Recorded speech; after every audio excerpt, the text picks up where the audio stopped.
እና እንደዛ ነው።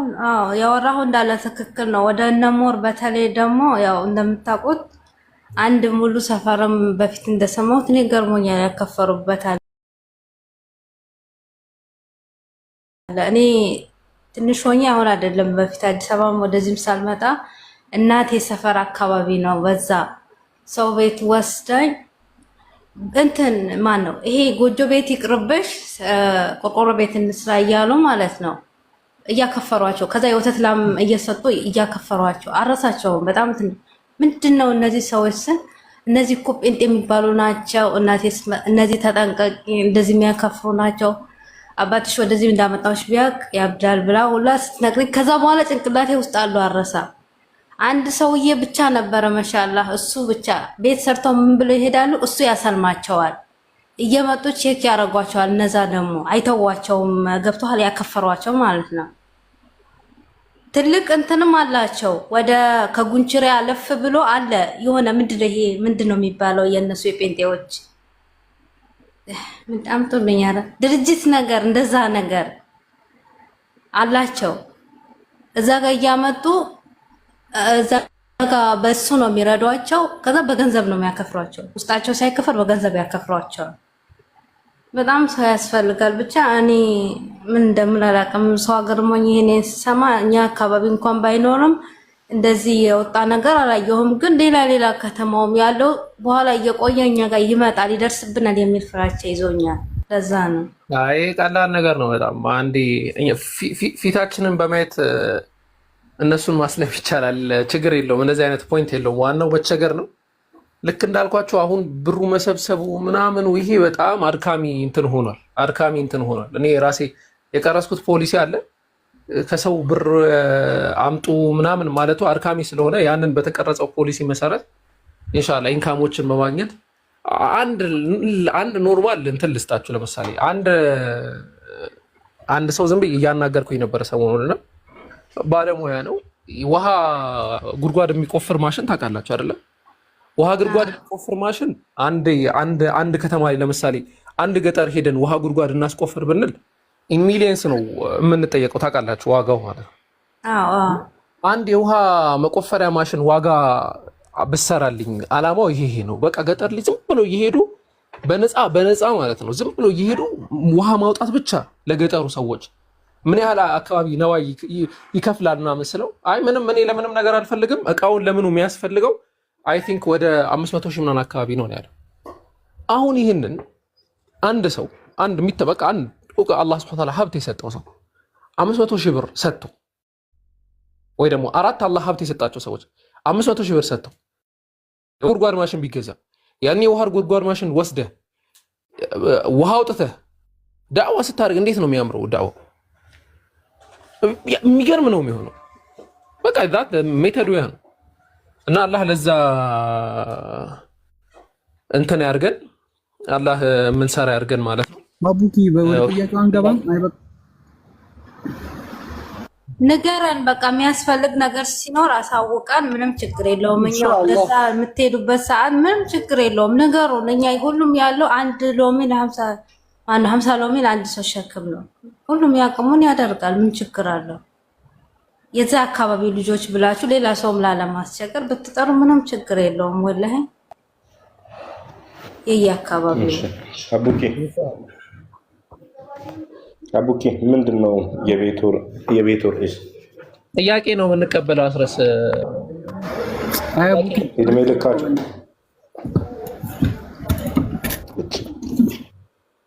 ሚዩት አድርጋ እንዲ እንትን አትበለው ራሱ ማለት ነው። አትንቀጭቀጭ ከመግባት። እሺ ጥሩ ነው። ይጠይቅሽ ጠይቁ። ጥያቄ ያላችሁ እንትን አስረስ እኔ እናንተ ማለቴ የምጠይቀው ጥያቄ ኖርማሊ እስልምናን ሳይሆን ያው እስልምና ለዚች ዓለም ማለቴ አሁን ምን አበርክቶቱ ምንድነው ያዋጣው ከክርስቲያኖች አሁን ከክርስቲያኖች አንፃር ምን አደረገ ለዚች ዓለም የሚለው ነው ጥያቄ። ክርስቲያኖች ምን አደረጉ? ለምሳሌ እነ ኒኮላስ ቴስላን እነ ሌሎችም አብዛኞቹ ክርስቲያኖች ኦርቶዶክሶች ብዙ ክርስቲያኖች ናቸው። ይሄ ሳይንቲስቱ ምናምን አርምስትሮንግ ጨረቃ ላይ የወጣው መድኃኒት የሚሰሩት ምናምንና እስልምናው እስኪ አንድ እንደው ለዚህ ዓለም ያዋጣው ነገር የእስልምና አስተምሮቱ መምህራኖቹ ከሆነ ብቻ አንድ እስኪ ንገረኝ እስኪ እንደው ለዚች መብራትን ኤሌክትሪክን የሰራ እንደው እስኪ አንድ ንገረኝ እስኪ። ቆይ እንጂ ኧረ አንዴ ተረጋጋ። በቃ 2 ፖይንት እኮ አነሳ። ስለ ኒኮላስ ቴስላ የመጀመሪያ ፖይንት አንስታል። እንደ ሙስሊም ዓለም ይሄ ባዘወይ ዝም ብሎ እሺ በዛ አበርክቶ የሆነ ነገር ጀጅ ይደረጋል ማለት አይደለም፣ ግን ምናልባት የለም መስሎት መሰለኝ። እንደ ሙስሊሙ ዓለም አስተዋጽኦ የሚባልን ነገር ያደረገ የለም። ለምን ላሳያችሁ። የንጉስ ልጅ ሚውትን አንሳማ እንዴ፣ በደንብ አድርጋችሁ አዳምጡ። አሁን ሚውትን አንሳ የንጉስ ልጅ። አንደኛ ላቡኪ አንተ ፍሌክሲብል ደስ የምትል ሰው ነህ። አይ ኖ ስለአንተ ሪስፖንድ ላደርግልህ ነው። ምርጥ ሰው ነህ። ሲቀጥል ሌሎቹ ደግሞ ኢጎ ያለባችሁ ተረጋጉና ሚውት አታርጉ። እኔ ካቡኪ ጋር ጥያቄው ላይ ፎከስ አድርግና እኔ ነኝ ሚውት ያደረግኩት። ጥያቄው ላይ ፎከስ አድርግና የንጉስ ልጅ እባክህ ጥያቄው ላይ ፎከስ አድርግ። አቡኪ አንተ ከፈለክ ሚውት አድርገኝ። ቆይ እሺ እባክህ። አፒል ቱ ፒቲ ነው። አፒል ቱ ፒቲ አታርጉ። እዚህ መታችሁ አፒል ቱ ፒቲ ማለት ምን ማለት ነው? የማሳዘን ህጸጽ ይባላል። እኔ አሁን ከአስረስ ጋር ልዋይ ከሆነ ቀድሜ አስረስ እንዴት እንደምወድ አድናቂ ነኝ፣ ችሎታህ የሚገርም ነው፣ ጸባይህ አንደኛ ነው፣ ሙስሊሙ እንዳንተ ብቃት ቢኖራቸው እንዳንተ እውቀት ቢኖራቸው ምናምን እላለሁ። ዶንት ዩዝ ዛት። እንደዚህ አይነት ነገር አታርጉ። ማንም እዚህ ወንድም ከወንድም ወንድም ጥያቄ አለኝ። አንድ ጥያቄ አንዴ ተጫወት። አንዴ ቆይ ምን ታረ አንድ ደቂቃ ይሄ ስልክ 1% ሆነ። አንዴ ሲም ቀያየሬ ምናምን እንትን ላድርግ አንዴ ማለት ነው። ይቅርታ ታብታብ አድርጉ። እስከዛ ኢንሻአላህ ስለ አሁኑ ስለ ሳይንሳዊ ይዘት አንዳንድ ነገር አወራቸዋለሁ። ከዛ ኦኬ ያው እንትን ባንኖሮ ቶሎ ባንቀድም ኖሮ አቡኪም ልመለክ ነበር ራሱ ማለት ነው። ልክ እንደ ማርያም ማለት ነው። እሺ በመጀመሪያ ደረጃ ኦኬ ሙስሊሙ ምን አደረገ የሚል ነውና ለመጀመሪያ ጊዜ ትምህርት ቤት የፈጠረው ሙስሊሙ ነው። ራሱ ትምህርት ቤት የሚባለው ነገር የተፈጠረው በሙስሊም ነው እና ሙስሊም ነው ትምህርት ቤቱን ለመጀመሪያ ጊዜ ትምህርት ሚታ አድርግስ ወይ ሚታ ታንሳ ሌሎችም ነገሮች ሙስሊሙ የሰራውን ያክል ክርስቲያኑ ምንም ነገር አለ። ለምሳሌ የሆነ አማኝ ለሆነ ግለሰብ ይሄንን ነገር መዘርዘራችን ምን ይጠቅማል? 666ዎችም እኮ ጠንቋይ የሆኑ ሰዎች የሰሩት ነገሮች አሉ። ብዙ ነገሮችን ሰርተዋል። ያ ግን ምንድነው እንትኑ ማለት ነው ማለት ከሃይማኖት ጋር ምን ያገናኘዋል ማለት በቃ ብዙ መዘርዘር ይቻላል። ራሱ ብዙ መዘርዘር ይቻላል። ምን ይጠቅመዋል? ከሃይማኖት ጋር ምን ያገናኘዋል? ምንም። አንድ ሰው የሚጠቅመው ለምንድነው ከተባለ የድነት ጎዳና ምንድነው የሚለው እንጂ እገሌ አውሮፕላን ሰራ፣ እገሌ መኪና ሰራ፣ ለምን አውሮፕላን ይቀርና ለምን ምንም አይሰራም? ምን አገባኝ እኔ? ከሃይማኖት ጋር ምን ያገናኘዋል? ሰው ማወቅ ያለበት በቅድሚያ አንዱን አምላክ ማወቅን ነው። አላህ Subhanahu Wa Ta'ala በቁርአን ላይ ፈአለም አነሁ ላ ኢላሃ ኢላላህ ነው። ከአንዱ አምላክ ውጪ በሐቅ የሚመለክ አምላክ የለም አይደለም። እገሌ አውሮፕላን ቢሰራ ሰውየው እንዲመለክ ነው እንዴ ነው ጥያቄችን አይደለም። ነገር ግን ሙስሊሙ አድርጓል ለዚህ እንትን አዎ ብዙ አስተዋጽኦ አድርጓል። ነብዩ መሐመድ አለይሂ ሰላቱ ወሰለም እንትን ብቻ አይደለም ብዙ ሪዮት ዓለምን ነው ቀርጾ ያለፉት ማለት ነው። ራሱ ምንም ከሃይማኖት ጋር የሚያገናኝም እዚህም ግባ የሚባል ነገርም ሐሳብም አይደለም። መጀመሪያ እንምጣ ያንን እናወራ ነው እንትን እንላለን። ኒኮላስ ቴስላ የከረንት ኤሌክትሪሲቲ ሐሳብ ከረንት ኤሌክትሪሲቲ ብለን የምንጠራው ነገር ወይ ደግሞ ከረንት ብለን የምንጠራው ነገር አጠቃላይ አይ በሚል ሲምቦል የምትደረገው ያቺ የከረንት ኤሌክትሪሲቲ ሐሳብ ሁሉ ነገር መነሻው ከምንድን ነው? ከማትስ ነው። ከምንድን ነው? ከየማትስ አልጀብራ ኮንሴፕት ነው የሚነሳው። ከትሪጎኖሜትሪክ ሐሳብ ነው የሚነሳው። ከአልጀብራ ሐሳብ ነው የሚነሳው። ያንን የአልጀብራ ሐሳብ የትሪጎኖሜትሪ ሐሳብ ወደዚህ ዓለም የዴሲማል ሲስተምን ሐሳብ የኦፕቲክን ሐሳብ ማን ያመጣው ካልን they are Muslims ሙስሊሞች ነው ያመጡት ይሄንን ሐሳብ። ለዓለም ቁጥርን ያስተዋረው አልኻሪዝሚ ነው። አልኻሪዝሚ የዓለም ቁጥርን ምን እንደሆነ ቁጥር የሚባለውን ነገር እንዴት አድርገን መመለስ እንችላለን የሚለውን ያስተማረው ማን ነው? ኸዋሪዝሚ ነው። እሱን ተውት።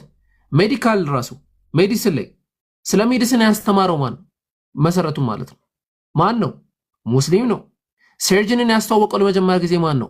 ሙስሊም ነው። መርፌ መውጋትን ያስተዋወቀው ለመጀመሪያ ጊዜ ማን ነው? ሙስሊም ነው። በዓለም ላይ መጓዝ መሄድ እንደሚቻል አየር ላይ በህዋ የእንትን ሲስተም አለ፣ በንፋስ ሲስተም መሄድ እንደሚቻል መራመድ እንደሚቻል ያስተዋወቀው ማን ነው? ሙስሊም ነው። ጂንጊስ ካን የሞንጎል መሪ የሙስሊምን ዋና ሴንተር ገብቶ ያን ዋና ሴንተር ላይ ያሉ መጽሐፍቶችን ከማቃጠሉ በፊት እኮ እስላም የጎልደን ኤጅ እንትን የነበረበት እኮ ነው። የጎልደን ኤጅ የጊዜ ላይ የነበረበት እኮ ነው። ወርቃማው የእስላም ጊዜ በእውቀት የሚታወቁ በመሰረቱ በመሳሰሉ ነገራቶች የሚታወቁ ማለት ነው። እና ያንን መሰረት አድርጎ እንደዚህ ጥያቄዎችን ማንሳት በራሱ እንትን አይደለም፣ ፕሪፈር የሆነ ጥያቄ አይደለም። ጀስት ግን ለመጠየቅ በሚል ስላነሳው ነው መልሱን ያስቀመጥኩት። ሌላ ደግሞ የትምህርት ስርዓቱን ራሱ መመልከት ይቻላል። ራሱ ማለት ነው አልአዙሃ አልቀራዋይን የተባለው ዩኒቨርሲቲ በሞሮኮ የመጀመሪያ ጊዜ የተመሰረተው በ859 ላይ ሙስሊም ነው ራሱ። ከዛ በኋላ ነው ራሱ ወደ አውሮፓዎች ትምህርት ቤቶች ትልልቅ ትምህርቶች መንሰራፋት ወይም መሰራት የተጀመሩት። ከዛ በፊት ትምህርት የሚባለውን ኮንሰፕት ራሱ የጀመሩት ትልልቅ በዩኒቨርሲቲ ደረጃ በትልቅ ኮሌጅ ደረጃ ለመጀመሪያ ጊዜ የተመሰረተው በሙስሊም ሀገር ነው። ስለዚህ ሙስሊሙ ለዚች ያላበረከተው ነገር የለም። ቀደም አቡኪም ዘርዝሯል። ትምህርት በነገራችን ላይ መሰረት ነው ለሁሉም ነገር ማለት ነው። ትምህርት መሰረት ነው። መርፌ ለመውጋትም መሰረት ነው። ክኒኒ ለመስጠትም መሰረት ነው። ምንም ነገር ሁን፣ አሽከርካሪም ሁን፣ ምንም ሁን መሰረት ነው ትምህርት። ይህንን መሰረት የሆነውን ነገር የፈጠረው ማን ነው? ሙስሊሙ ነው ማለት ነው። በአጭሩ ሰርች ማድረግ ይቻላል ራሱ ማለት ነው። ሞሮኮ ላይ ለመጀመሪያ ዩኒቨርሲቲ የተመሰረተው በሞሮኮ ነው። በኢስላማዊ ትምህርት ቤት ነው ወይም የእስላማዊ ዩኒቨርሲቲ ነው ማለት ነው። ለመጀመሪያ ትምህርት ቤት የተመሰረተው በኢስላም ማለት ነው በሞሮኮ በ850። አቡኪ ስለ ኤሌክትሪሲቲ እና ስለ ጂኦሜትሪ ስታወራ ሰማሁ ልበል? አዎ ኒኮላስ ቴስላ የሰራው የከረንት ፍሎውን ነው አይደለ? አቡኪ ይሰማል ድምጽ እኮ እያወራሁ ነው አይደል? ለማትማቲክስ እያወራ ነበረ። ማን ነው ያልከኝ? ኒኮላስ ቴስላ የከረንት ፍሎውን ነው አይደለ የሰራው? ያ ኦኬ። የከረንት ፍሎ ኢኩዌሽን አይ ኢዝ ኢኳል ቱ የሚለው ኢኩዌሽን የሚገኘው እንዴት ነው? ቤዝድ ኦን ዋት ነው እንትን የሚደረገው? ምናልባት የሆነ ደረጃ ከሄድክ ማለት ነው። እንደዚህ ነገር አነሳህ ማለት ታውቃለህ ብዬ ነው የማስበው።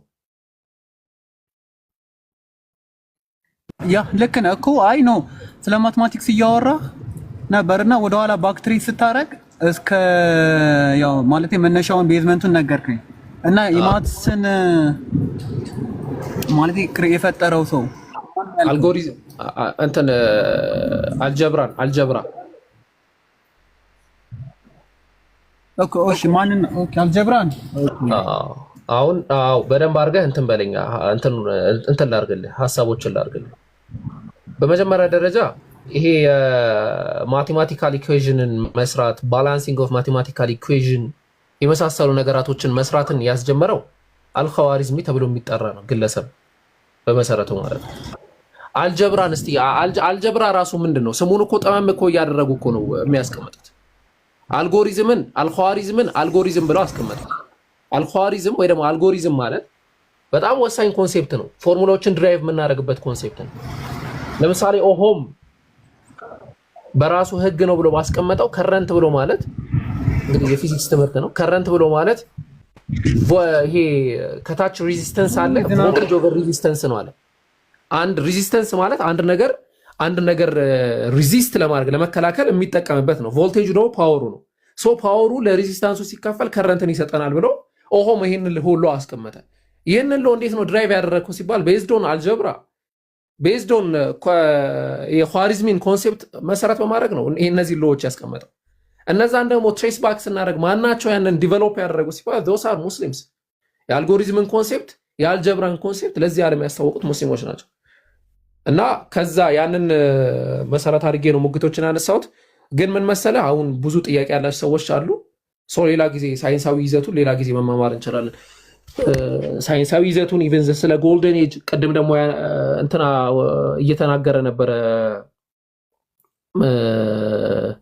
እየተናገረ ነበረ አስረስ እና ኢቨን የመጀመሪያው ፈርስት ላይብረሪ የትኛው ላይብረሪ ነበረ ብልን አልቀራዊን ላይብረሪ ተብሎ የሚጠራ ነው። አልቀራዊን ላይብረሪ በሞሮኮ የነበረ ነው። በ859 በሞሮኮ የነበረ ላይብረሪ ነው። እሱም ብቻ አይደለም። የመጀመሪያው ቅድም ጠቅሼላችሁ ነበረ ጂንጊስ ካኻን ወይም ደግሞ የዓለምን ትልቁን ሱልጣን የሚመራው ዝናብ በጣም ይደብያስቸግር። በቃ እኮ ሌላ ጊዜ ነው። አሁን ሌሎች ጥያቄ ስላላቸው እኔም ከታውት አድርጌዋለሁ። ሌሎች ጥያቄ ስላላቸው ይህንን ሌላ ጊዜ መመልከት እንችላለን። ኦኬ እሺ። ጥያቄ ያለው ሰው ካለ ኢንሻአላህ መቀጠል ትችላላችሁ። ታብታብ ኮፒ ሊንክ በደንብ አድርጉ። በስተት ነው የዘጋብኝ ቅድም ከምን አንጻር እንደሆነ ምንም አልገባኝም። አቡኪ የሆነ መጽሐፉ አልቋል እንዴ? ቆይ አይ አለ እኔ ጋር ያለ መጽሐፍ አለ እኮ ላክልኛ። እሺ ልክልሃለሁ። አስረስ ችግር የለውም። ኡስታዝ አብዱ መርካቶ ጋር ግን ሄጄ ነበር አልቋል። ነው እሱ ጋር መጽሐፍ የለኝም ሲጀመር። እሱ ጋር መጽሐፍ የኔ መጽሐፍ አታገኙት። እሱ ጋር የለም። የኔ መጽሐፍ የምትፈልጉ ሰዎች እንግዲህ የት እንደምታገኙ ሁለት ቦታ አስቀምጬላችኋለሁ። አንደኛው አልአክሳ የመጽሐፍት መደብር ማግኘት ትችላላችሁ። በሁለቱም ቅርንጫፍ አልአክሳ አለ። አልአክሳ ማለት እንግዲህ አልአክሳን አለማወቅ አይቻልም። አንዋር መስጂድ ፊት ለፊት አለ፣ በኒ መስጂድ ፊት ለፊትም አለ። አልአክሳ የመጽሐፍት መደብር ማለት ነው። ያው የምትመለከቱት ድብቅ ብጅታዎች የተሰኘው መጽሐፍ ማለት ነው። ሁለተኛው ደግሞ ነግሬያችኋለሁ፣ ጥቁር አንበሳ ሀጂ አህመድ መሂሊ መስጂድ እዛ ታገኛላችሁ። እዛ ማግኘት ትችላላችሁ። ኦኬ ምን ማድረግ ትችላላችሁ ካልሆነ ቴሌግራም ላይ ያው ከላይ የምትመለከቱ አትቡኪ 145 ላይ ብትገቡ ማግኘት ትችላላችሁ። አብዱ መርካቶ ጋር የለም መጽሐፌ። ኦኬ የመጨረሻ ጊዜ አናውንስ እያደረኩኝ ነው፣ ብዙ ሰዎች ስለምጠይቁኝ ማለት ነው። ሳውዲ አለ ወይ? አዎ ሳውዲ አለ። እንትን ላይ ግቡ፣ ቴሌግራም ላይ ግቡና ቴሌግራም ላይ አስቀምጬላችኋለሁ። ሳውዲዎች እዚህ ማግኘት ትችላላችሁ፣ እዚህ ያላችሁ እዚህ ማግኘት ትችላላችሁ ብዬ አስቀምጫለሁ። ለምሳሌ ሳውዲዎች የት ማግኘት ይችላሉ ከተባለ መካ ያላችሁ ጅዳ ያላችሁ ሰዎች በደንብ አድርጋችሁ አስተውሉ። ጅዳ ያላችሁ ሰዎች የአፍሪካ ቅመማ ቅመም መደብር ማግኘት ትችላላችሁ። ጅዳ ያላችሁ ሰዎች። መካ ያላችሁ ሰዎች ደግሞ ያው አብዛኛው ሰዎች የሚያውቁት እስክንድር የሚባል ግለሰብ አለ። ካላወቃችሁት ስልኩን ጭምር አስቀምጬላችኋለሁ። ቴሌግራም ላይ ገብታችሁ ማየት ትችላላችሁ። ይህንን ነው የምለው። ኢንሻአላህ ጥያቄ ያለው ሰው ካለ ወደ ጥያቄዎች እንለፍ፣ ታይማችንን ከመቆጠብ አንጻር ማለት ነው።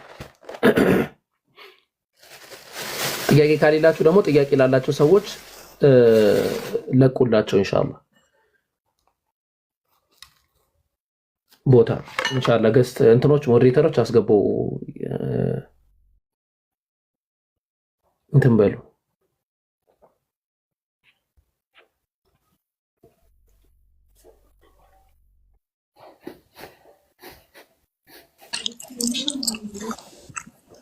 ሰላም ብያለሁኝ ሁላችሁንም። ምናልባት ከተፈቀደልኝ አንድ ጥያቄ አለ። የምጠይቀው ጥያቄ ሃይማኖቶችን ይህን ሁሉ ሃይማኖቶች በምድር ላይ በጣም ብዙ ሃይማኖቶች አሉና ይህን ሁሉ ሃይማኖቶች ፈጣሪ ለምን እንዲፈጠሩ አደረገ ወይም ፈቀደ? ወይም ደግሞ ባያደርግም አንድ ከሆነ የፈጠረ የምትሉት ሌሎቹን ደግሞ ለምን እንዲፈጠሩ ፈቀደ ነው? ከዚሁ ጋር ተያይዞ ደግሞ ለምሳሌ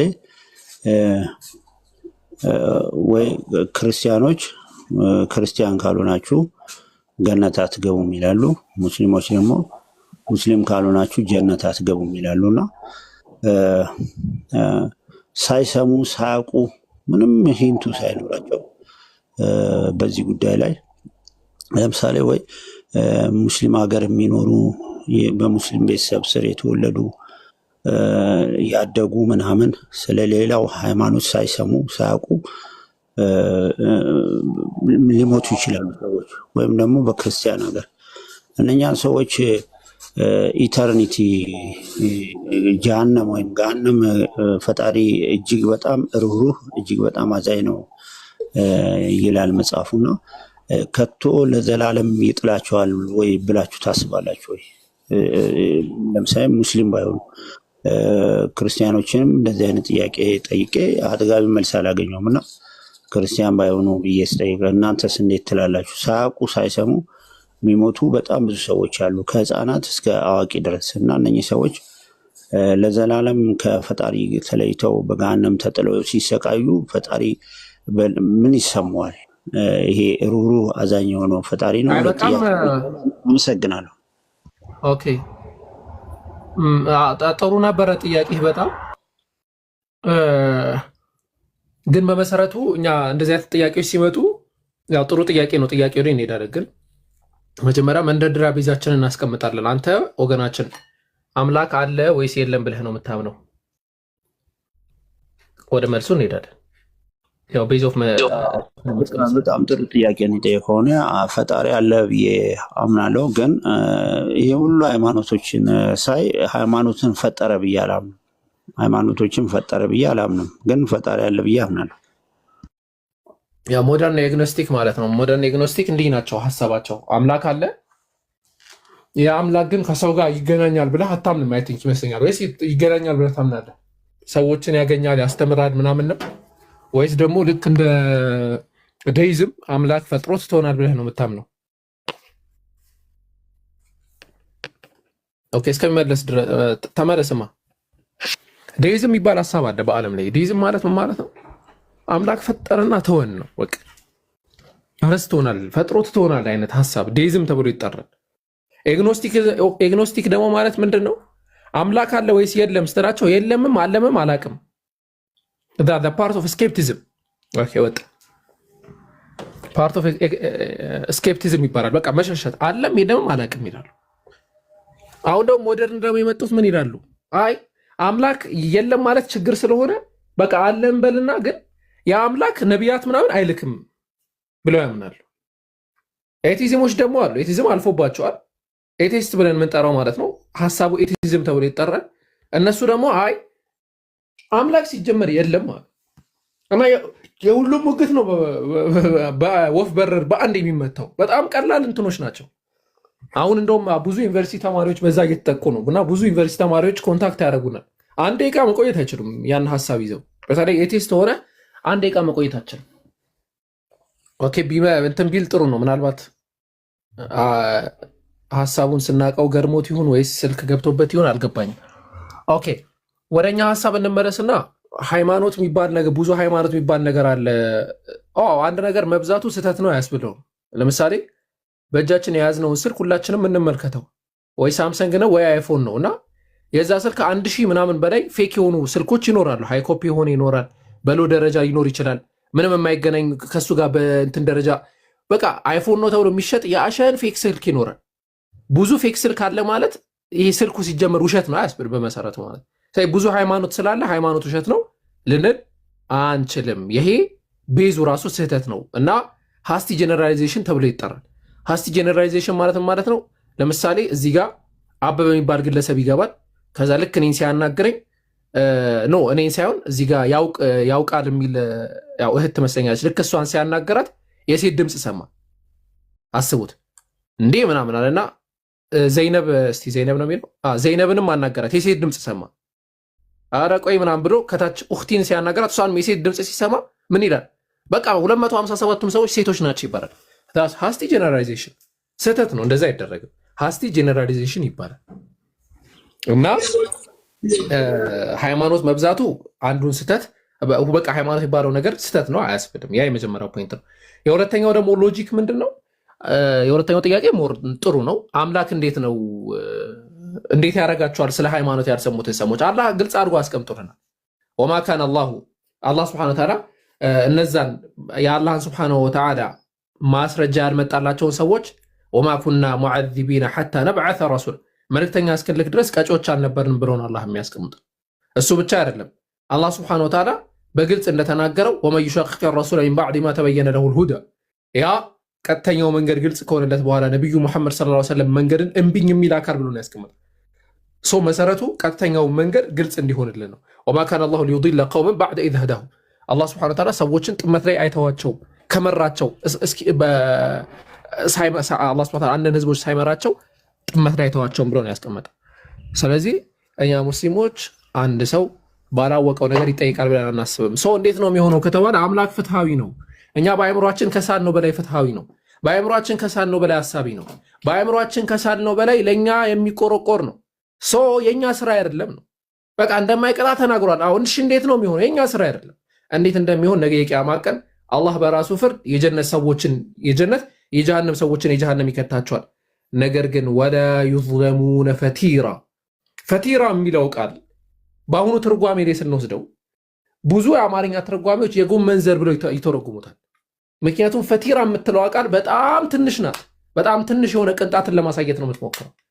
ሞደርን የቁርአንና የሳይንስ ስኮላሮች ፈቲራ ስለሚለው ቃል ሰፋ ያለ ማብራሪያ ሲሰጡ እንዲህ ብለው ያስቀምጣሉ። ዓለም ላይ በጣም ትንሽ ነገር ተብሎ የሚታሰበው እስከሆነ ጊዜ ጀምሮ አተም የሚባል ነገር ነበር።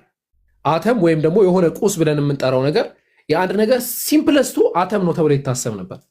እነ ዲሞክራተስ ሌሎችም የሄዱት ማለት ነው። ከዛ ደግሞ ነው እንደዛ አይደለም አተም ዲቪዚብል ናቸው የሚለው የአርስቶትል ሐሳብ መጣ። አተም የሚባለው ነገር ራሱ ወደ ብዙ ነገር የሚሰባበር ነው። ከዛ አተም ወደ ምንድን ነው የሚሰባበረው ሲባል ሰባቶሚክ ፓርቲክል የሚባሉ ነገራቶች አሉ፣ ፕሮቶን፣ ኒውትሮን እና ኤሌክትሮን የሚባሉ ነገራቶች አሉ ተባለ። ከዛ ነው እነሱ ብቻ አይደለም አሁን እነሱ ኳርክ ደግሞ ወደሚባል ትንሽ ነገር ተቀይሯል ተባለ። ከዛ ከትንሽ ጊዜ ጥናት በኋላ ደግሞ ኖ ስትሪንግ የሚባል ነገር መጥቷል ተባለ። ስትሪንግ ማለት ሐሳቡን ላስቀምጥላችሁ፣ በአይናችን ልናየው የማንችል በጣም ቅንጣት ነው። ልክ ይሄን ስልክ የእጃችሁን ስልክ ስታዩት የእጃችሁ ስልክ የተሰራው ከአተም ነው። ያ አተም ሰባቶሚክ ፓርቲክል አለው። ያ ሰባቶሚክ ፓርቲክል ከኳርክ ነው። ኳርኩ ደግሞ ስትሪንግ አለው።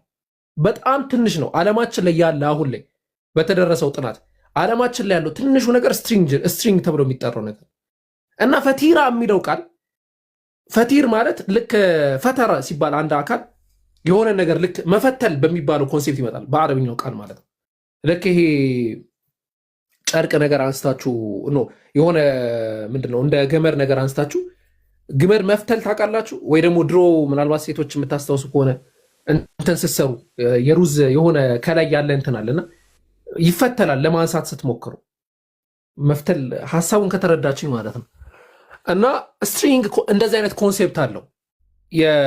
ልክ የዛ አይነት የጨርቅ ኮንሴፕት አለው እና ከዛ ጋር ገናኝተው ያን ያህል አላህ ሱብሓነሁ ወተዓላ አይበድልም ማለት ነው ብሎ ያስቀምጣሉ ዑለማዎች። እና ያን ያህል የማይበድል አካል ጋር ስለሆነ ያለው ብዙ መጨነቅ አያስፈልገንም ለማለት ነው። ልጁም ወጥቷል፣ ስብሰባውም አልገባም። ኢንሻአላህ ያ ጥያቄ ያለው ሰው ካለ ይቀጥል።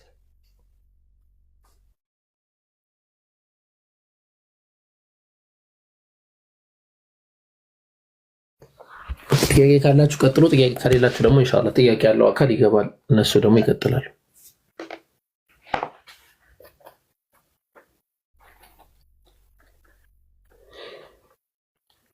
ጥያቄ ያላቸውን አካላቶች ኢንሻአላህ አስገቧቸው። እሺ ቦታ ልቀቁና እስቲ ያላችሁ ጥያቄ የላችሁ?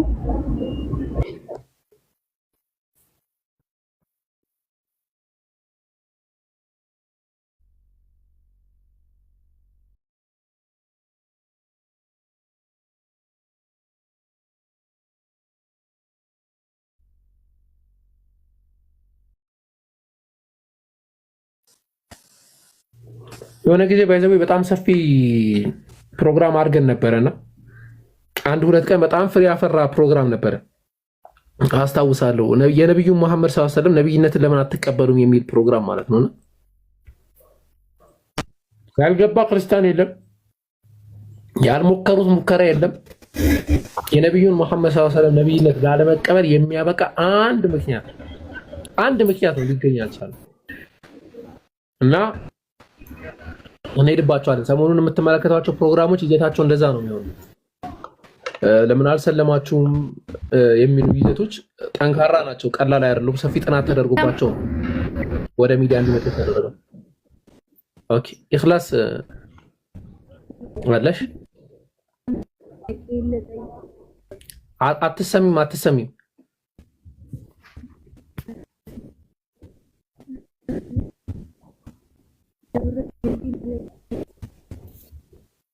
ኦኬ ሌላ ሰው አስቀጥሉ። አትሰሚም እህታችን።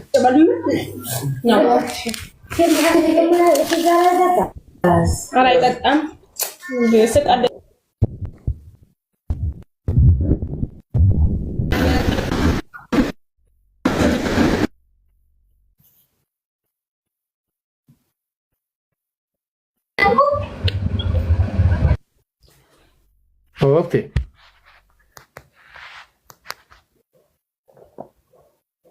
አዎ እንደዚህ አጀስት እናድርገውና ጥያቄ ያለው ሰው ካለ ይግባ። ወገኖች ደግሞ ካላችሁ ለዚህ ጥያቄ መልስ አስቀምጡልን። ኦኬ እሺ አንዴ ገስቱ ሙሉ ውረዱ በቃ እና ጥያቄ ያለው ሰው ካለ ይገባል ኢንሻአላህ።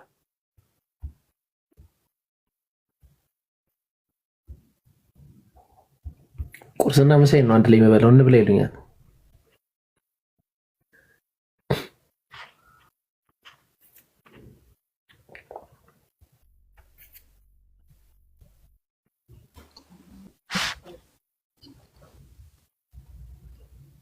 ሰላም አለይኩም አቡኪ።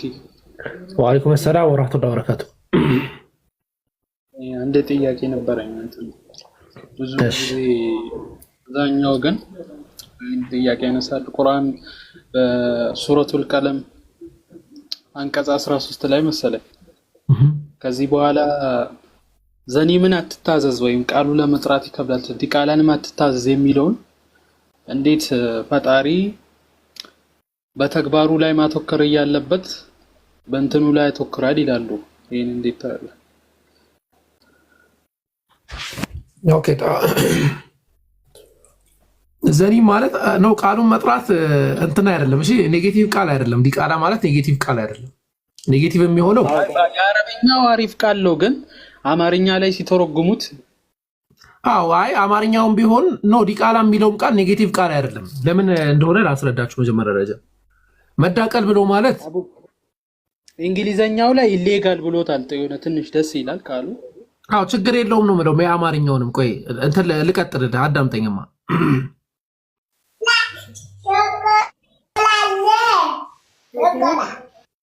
ሐሳቡ መዳቀል ከሚለው ቃል የመጣ ነው። ድቅል ይባላል ወይም የተዳቀለ ይባላል። ለምሳሌ አንድን እጽዋት ከዛ አምጥታችሁ ከሌላ እጽዋት ጋር እንዲገናኙ ብታረጉ ተዳቀለ ይባላል። ነጭ በሬ ከጥቁር በሬ ጋር እንዲገናኝ ስታደርጉ ተዳቀለ ይባላል። ዲቃላ ማለት የተዳቀለ ማለት ነው። ኔጌቲቭ የሚሆነው መች ነው ሲባል በስድብ አይነት ወይ ሲቀርብ ነው። ለምሳሌ እንትና ድቅል ነው ይባላል። የተዳቀለ ነው። የውጭ ሰውና ሀበሻ ምናልባት አብረው የወለዱ ሰው ሲሆን እንደዛ የታገራጩት ይገለጻል። እና ቁርአኑ ላይ ሲያስቀምጠው ሊትራል የሆነ ያንን ቃል ነው የተጠቀመው አይደለም። ዘኒም የሚለው ቃል ኪናያ ነው በመሰረቱ ማለት ነው። ወደ አማርኛ ሲያመጣው አው ሊትራሉን ተጠቅመውታል። ሆይ ለምን እንደዛ እንዳደረጉት አልገባኝም። ግን ያም ቢሆን ዳትማች ብዙ እንትን የሚያመጣ አይደለም። እና ለምንድነው ያንን ያደረገው ሲባል አላህ Subhanahu Wa Ta'ala ያ ሰውዬ ይክር ነበረ እንዳልሆነ ማለት ነው። እና ነው አያውቅም ነበረ ኢቭን እና ያንን ሲሰማ በጣም ገርሞት እናቱ ጋር ሄዶ ሲጠይቅ አዎ ብላ እንትን አለችው። አዎ እንደዛ ነው አንተ የተወለድከው በዚህ ምክንያት ነው ብላ አስቀመጠችለት ማለት ነው። እና አላህ ያንዳንዱ ንግግሩ ያንዳንዱ ቃሉ ሂክማ ያለው ነው፣ ዝም ብሎ የመጣ አይደለም። ሂክማን መሰረት ያደረገ ነው። ስለዚህ ያንን መሰረት ያደረገ ያ ሰውዬ እንደዛ መሆኑን የሚኮራው እንደዛ እንደሆነ ራሱን ማወቅ ስላለበት ራሱን እንዲያውቅ ነው አላህ ያደረገው። ያንን መሰረት ያደረገ ነው፣ ስድብም አይደለም ንግግርም አይደለም። ያንን መሰረት አድርገን ኦኬ ይቅርብን፣ ግን ይበቃል።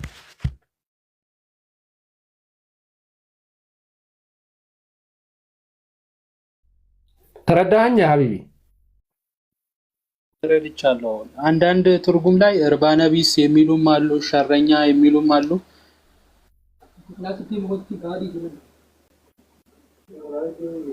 አዎ ዘኒም የሚለው ቃል ብዙ ትርጓሜ መያዝ ስለሚችል ነው። ግን የተፈለገበት ነገር ከዝሙት መወለዱን ለማሳወቅ ነው። ያንን አያውቅም ነበረ። በኋላ ላይ ሲጠይቅ ደግሞ እናቱን ኦኬ እንደዛ ነው እንዴ ምናምን ብሎ አወቀ ማለት ነው።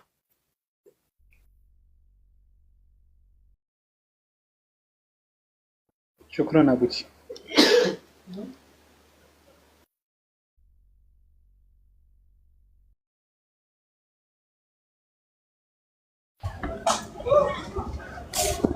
ሰላም አለይኩም ወራህመቱላህ። ወአለይኩም ሰላም ወራህመቱላሂ ወበረካቱ። ልጠይቅ ኡስታዝ? ትችላለህ። አይ በሰላት ዙሪያ ነውና ሰላት ላይ መቼ ነው? ትላንት ነው እየሰገድን ኢማሙ ተሳስቶ ማለትም ሁለተኛ ረካ ላይ ደርሰን ኢማሙ ደግሞ ተሳስቶ 5 ነበር የሰገደው። እኛ ደግሞ 4 ሞላ ብለን ከኢማሙ እኩል አሰላምተን ነበር ከስጁድ ሰዊ ጋር ማለት ነው። እንዴት ነው እኮ አላወቃችሁም? ከሱ ጋር 5ቱን ሰገዳችሁ ነው? አይ እኛ 4 ነው የሰገድነው። ሁለተኛ ላይ ነበር አይደረስነው፣ ግን አንድ መጨመር ነበረብን ወይ የሚለውን ነው። አይ ምን ችግር የለም። ኢማሙ 5 ስለሰገደ 5 ስገዳ አይባልም። እንደውም አላህ ጠብቋችሁ በቃ እናንተ 4ታችሁን ሰግዳ 4 ነው የሰገዳችሁት አይደል? እናንተ አዎ የደረስነው ሁለተኛ ላይ ስለነበር ችግር የለውም። 4ቱን ሰግዳችሁ እናንተ ብቻ እንትን ትላላችሁ። ለማፊ ሙሽኪል። እንደውም አላህ ጠብቋችሁ ሌላ ነገር ላይ አትገቡም።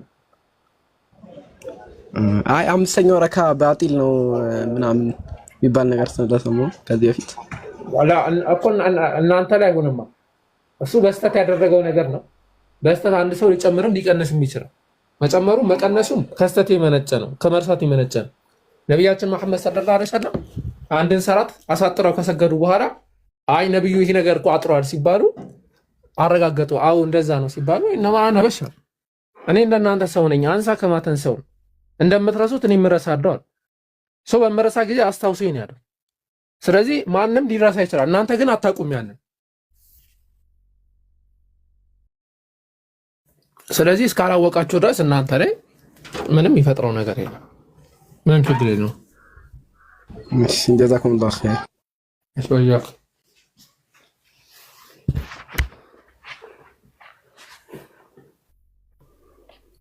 እሺ السلام عليكم ورحمة الله. وعليكم السلام ورحمة الله وبركاته. سلام. الحمد لله. عندنا الحمد لله. لأني قرآن لنا يعني سورة الفرقان قطر 30 عندنا الله أبرار الله. እሺ ቢቻል ብታነብልኝ ደስ ይለኛል። ወይ ደግሞ ሐሳቡን ብነግረኝ።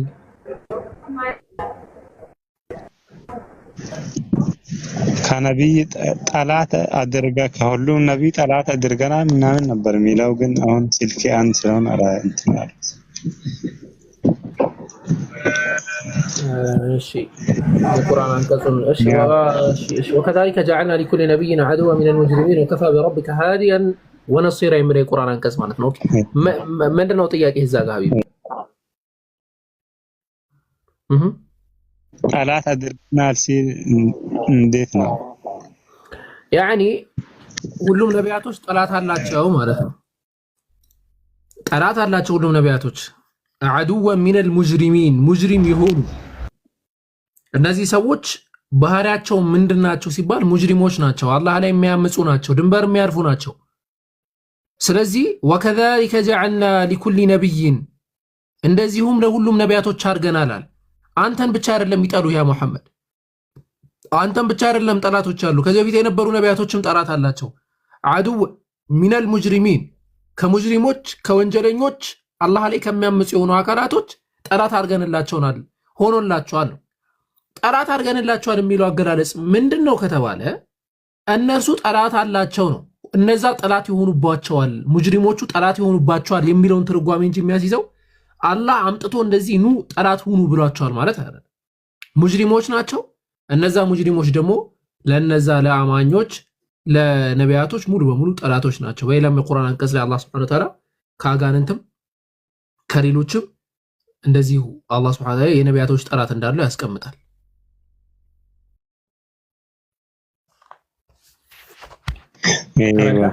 እንጂ ራሱ አምጥቶ ጠላት ሆኖ ቢሏቸው እንዳልሆነ ነው የሚያሳየው። አይደለም ቀጠል ያደርግና እኮ እንዲሁም መምራትና አሸናፊ እንዲሆን ማድረግ በጌታ ይበቃል ብሎ ነው የሚያስቀምጠው። ወከፋ ቢረቢከ ሃዲየን ወነሲራ እንዲህ ብሎ ነው ለሚያስቀምጠው። አላህ ሱብሓነሁ ሙጅሪሞች ናቸው መሰረቱ ነው ሰዎች፣ ሌላ አካል አይደሉም። ሙጅሪሞች ናቸው እና ከዛ አንፃር ጀዛከላ ተመልስልኝ። እሺ ወያክ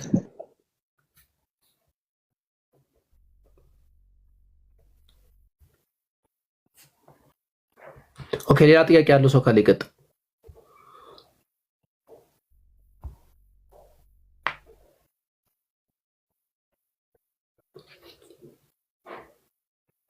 ማለት ዝም ብላችሁ ነው ገዝተው ነው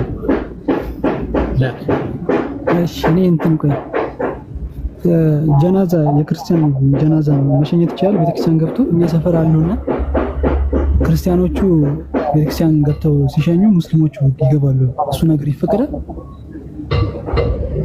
አላህ አለም ትንሽ አስቸጋሪ ነው።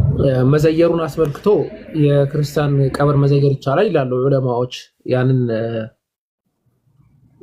ብዙ ዑለማዎች ይናገራሉ። ከምን አንፃር ያን እንደሚናገሩ አላውቅም። መሸኘቱም ይቻላል ብለው ያስቀምጣሉ ዑለማዎች። ነገር ግን በመሰረቱ እንትኑን ነው የማይፈልጉት። ይሄ ቤተክርስቲያን መግባቱ ላይ ትንሽ አንዳንድ ጥያቄዎች አሉ። አንዳንድ የሚነሱ ነገራቶች አሉ። ሰው ከዛ አንፃር ሰደ ለደያ ችግር የለውም። እነሱ ጋር ሄደን እንተንላለን እንሸኛቸዋለን። ግን ቤተክርስቲያኑ ላይ መግባቱ ይሄ ቅዳሴው ላይ ምናምኑ ጫጫታው ላይ እንትን መዋሉ ብዙ አስፈላጊ አይደለም፣ ጥሩም ነገር የለውም እና ያንን ብታረገው የተሻለ ይመስለኛል።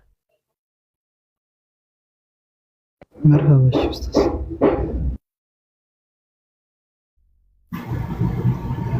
እሺ ሰላም አለይኩም አቡበከር። ወአለይኩም ሰላም ወራህመቱላሂ ወበረካቱ። በቅድሚያ ለምታደርገው ዳዕዋ ጀዛከላህ። የኔ ጥያቄ ምንድነው? ቀብርን በተመለከተ ነው ጥያቄ። እሱ ምንድነው ጥያቄ? አሁን ለምሳሌ ሁላችንም ነፍሳችን ስትወጣ ነፍስያችን ትወጣለች እና ቀብር ውስጥ ደግሞ እንደማንናገር ይታወቃል። እና እንዴት ነው ቀብር ውስጥ ነኪርና ሙንከር የሚጠይቁን? ወይስ እዚች ጋር ትንሽ ሰፋ አድርገህ ብታብራራልኝ። እሺ አንድ ቀን ሙሉ የሆነ ጊዜ የምታስታውሱ ከሆነ አንድ ቀን ሙሉ ቀብርን ብቻ አስመልክተን ገነት ገሃነምን የቀብር ቅጣትን አስመልክተን በጣም ሰፊ ማብራሪያ ሰጥተናል። ችግር የለውም ኢንሻአላህ ወደፊት እንመጣበታለን። ዛሬ ለአንተ የሚሆነ የተወሰነ መልስ እናስቀምጥ። የሰው ልጆች በቁርአንም በሐዲስም እንደመጣው ቀብር ኢማ ረውደቱ ሚን ሪያዲል ጀነህ አው ሑፈሩ ሚን ሑፈሪ ናር፣ የጀነትን ሽታ የጀነትን ጸጋ የምናይበት ቦታ ወይ ደግሞ ከገሃነም ሸለቆች መካከል አንዱ ነው ሊሆን የሚችለው። የቀብር ቅጣት የሚባል ነገር አለ ነው። አላህ ወለኑዚቀነሁም ሚነል ዐዛቢል አድና ዱነል ዐዛቢል አክበር ለዐለሁም የርጅዑን፣ ትንሹ የሆነውን ቅጣት ከትልቁ ቅጣት በፊት እንቀጣቸዋለን ይላል አላህ ሱብሓነሁ ወተዓላ። ይህ ቅጣት ምንድነው ሲባል ቃለ ኢብኑ መስዑድ ረሕመቱላሂ ዐለይሂ ዐዛቡል ቀብር። ኢብኑ መስዑድ ረዲየላሁ ዐንሁ አላህ ሱብሓነሁ ወተዓላ ስራቸውን ይወደድላቸውና ምን ብለው ነው ያስቀመጡት? የዐዛበል ቀብር ነው፣ ስለ ቀብር ቅጣት ነው ብለው ነው የሚያስቀምጡት። ስለዚህ ያ የቀብር ቅጣት አለ። የቀብር ቅጣትን አስመልክቶ የነኪር ሙንከርን አስመልክቶ ያ ሁሉ ነገራቶች እንዴት ነው ማን ነው እንዴት ነው የምንጠየቀው? ሩሃችን ከሰውነታችን ይለያል አይደለም የሚል ጥያቄ ይመጣል። አዎ ሩሃችን ከሰውነታችን ይለያል። የምእመን ሩህ ስትሆን የምእመኗ ሩህ ወደ ላይ ትወጣለች። መን هذه الروح الطيبة፣ ይህች ምን አይነት ውብ የሆነች ሩህ ናት? የማን ሩህ ናት? ምንድናት ተብሎ ይጠይቃል። አይ የገሌ ናት። ከዛ አንቺ መልካም ሩህ ሆይ፣ አንቺ መልካም መንፈስ ሆይ እንኳን እንትን መጣሽ፣ ከዚህ በኋላ ጥሩ ነገር ይጠብቅሻል ብለው ያበስሯታል። ከዛ በኋላ ወረታች እንድትመለስ ይደረጋል። የሙጅሪሙን በተመሳሳይ ደረጃ ይወቀሳል፣ ወረታች እንዲመለስ ይደረግና ሰውነት ውስጥ ይገባል ነው የተባለው። ሩህ የሚባለው ነገር ወደ ሰውነታችን ይመለሳል። ወደ ሰውነታችን ሲመለስ ግን ያኛው ዓለም እንደዚህ ዓለም አይደለም። አንጮህበትም። ለምሳሌ ሲጮሁ አንሰማም። ጩኸታቸው ከኛ ዴሲ በላይ ነው፣ ከጆሮአችን መስማት ከሚችልበት አቅም ማለት ነው። በእጃቸው ተንቀሳቅሰው ሊፈነቅሉ አይችሉም። በቃ ያን ነገር ማህዱር ነው፣ አይችሉም። ለየት ያለ ዓለም ነው። ግን ሩሃቸው ወደ ሰውነታቸው እንደሚመለስ እንደሚጠየቁም እንደሚቀጡ ነብያችን መሐመድ ሰለላሁ ዐለይሂ ወሰለም ነግረውናል። ከዛ በኋላ ደግሞ መቀስቀስ የሚባለው ኮንሴፕት ሙሉ በሙሉ መንቀሳቀስ በሚችሉበት መንገድ የሚቀሰቀሱበት ጊዜ ደግሞ ይመጣል ማለት ነው። ሩህ ደግሞ ትመለሳለች ስንል ኦኬ ሩህ የምትመለስ ከሆነ ስጋ ይበሰብስ የለው ያለ? አዎ ስጋ እኮ የሚበሰብሰው በእኛ አይን ነው።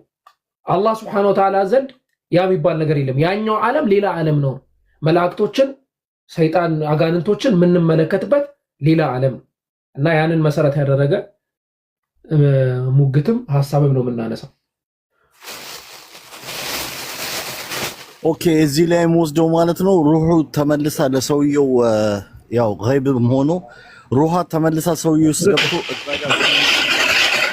ኦኬ እዚህ ላይ ትክክል።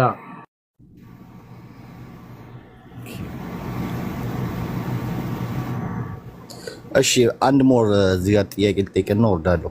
ይሄን የቀብርን ጥያቄ የሚናገር ወይም የሚያብራራ የቁርአን አያ አለ የምታስታውሰው ካለ ለማወቅ ነው።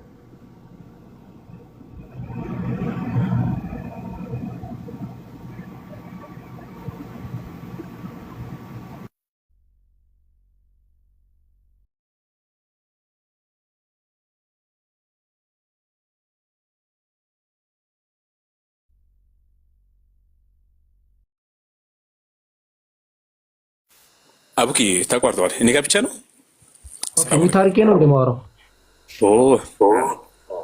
ኦኬ ጀዛከላህ። በመሰረቱ ምንድነው አዛብ አልቀብርን አስመልክተው ነሰሰሪ አይደለም በቁርአን ደረጃ አዛብ አልቀብር አለ ወይስ የለም የሚለው ማለት ነው። ለምን የእስልምና ሸሪዓው ያው የቁርአኑን እንመጣለን። የእስልምና ሸሪዓ ከሶስት ነገር አንፃር ይነሳል። ቁርአን አለ፣ ሐዲስ አለ፣ ዘነው የዑለሞች ኢጅማዕ አለ። ሶስቱም የራሱ የሆነ ማስረጃ አለው። አላህ Subhanahu Wa Ta'ala የቅጣትን አስመልክቶ መመልከት እንችላለን። ለምሳሌ ويوم تقوم الساعة أدخلوا آل فرعون أشد العذاب إلى الله سبحانه وتعالى ያቺ ሰዓቷ በምትቆምበት ቀን ሱረቱል ጋፊር አንቀጽ 46 ሰዓቷ በምትቆምበት ቀን አድኺሉ አለ ፍርዓውን አሸደ العذاب አለ። አሸድ በሚል ነው ያስቀመጠው። ይሄ ተፍዲል የማድረግ ቃል ነው። አሸድ የሚለው ከዛ በፊት የነበረው ቀለል ያለ ነበረ ነው ሐሳቡ። ስለዚህ አሸደ العذاب ማለት ምን ማለት ነው ሲባል قال القرطبي رحمه الله ይህንን የቁርአን አንቀጽ ተጠቅመው እነ ሙጃሂድ፣ ኢክሪማ ወሙቃቲል ወሙሐመድ ብን ከዕብ እነዚህ ሁሉ ትላልቅ ሰለፎች የሰለፍ ትልቅ ዕውቀት ዕውቂያ የሆኑ ሙፈሲሮች هذه الآية تدل على عذاب القبر ስለ عذاب القبر ያወራል ብሎ ነው ያስቀመጡት።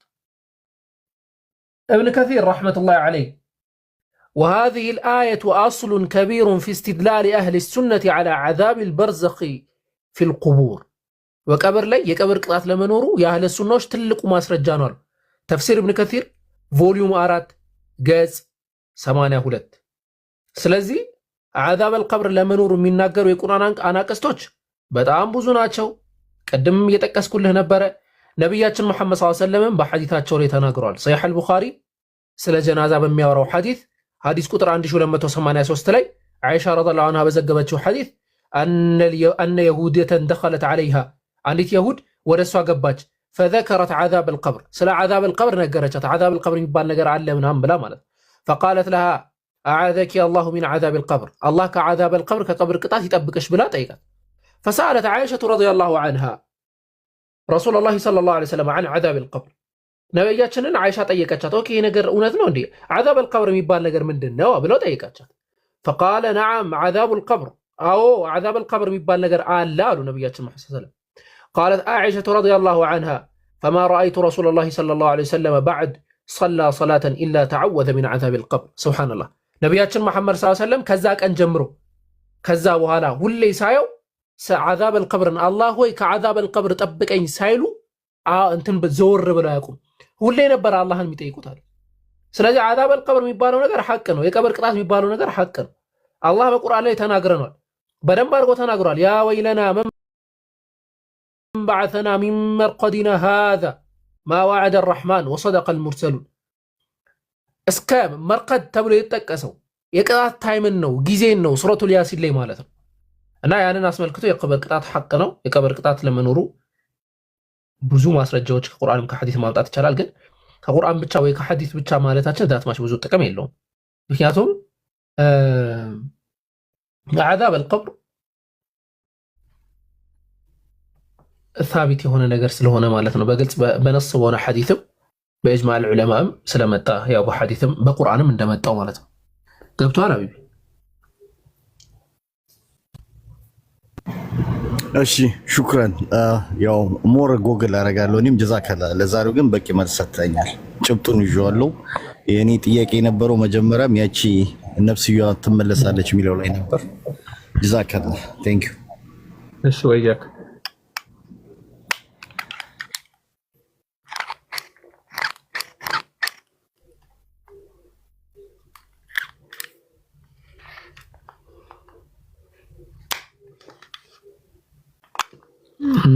እና ሌላ ጥያቄ ያላችሁ ከተው በክርስትና አስተምሮ ባይዘው ቅጣት ብሎ ማለት ከሞት በኋላ ነው ብሎ ያምናሉ በመሰረቱ ማለት ነው። የማቴዎስ ወንጌል ምዕራፍ 29 ቁጥር 28 አካባቢ ያለውን ጥቅስ አይ ቲንክ እየተጠቀሙ እንደዚህ አይነት ሙግቶችን ሊሞግቱ ይሞክራሉ። በእነሱም ማብረጃ አለ፣ የቅጣት ማብረጃ ቀድሞ የሚገቡበት የሚነጡበት ቦታ አለ። ከዛ በኋላ ደግሞ ወደ ዋናው ቅጣት የሚሄዱበት ማለት ነው። ማቴዎስ ወንጌል ምዕራፍ 25 ቁጥር 42 እስከ 31 ጀምሮ እንዲሁም እዛው እስከ 46 ከ31 እስከ 46 ጀምሮ ያለውን ሀተታ ብትመለከቱት በደንብ ሀሳቦችን ማግኘት ትችላላችሁ ማለት ነው ኢንሻአላህ። ኦኬ ጥያቄ ያለው ሰው ካለ መቀጠል ይችላል። ከሌላችሁ ደግሞ ስልኬ በጣም ቻርጅ ሁለተኛውም ቻርጅ ሳላረግ ረስቸው ማብራት ጠፍቶብኝ ሊዘጋ ነው። ስለዚህ ያው ኢንሻአላህ ማታ ማብራት ይመጣል ብዬ አስባለሁ። ማታ እንገናኛለን፣ ትምህርት ይኖረናል ማለት ነው። ማታ ቢኬ ጋር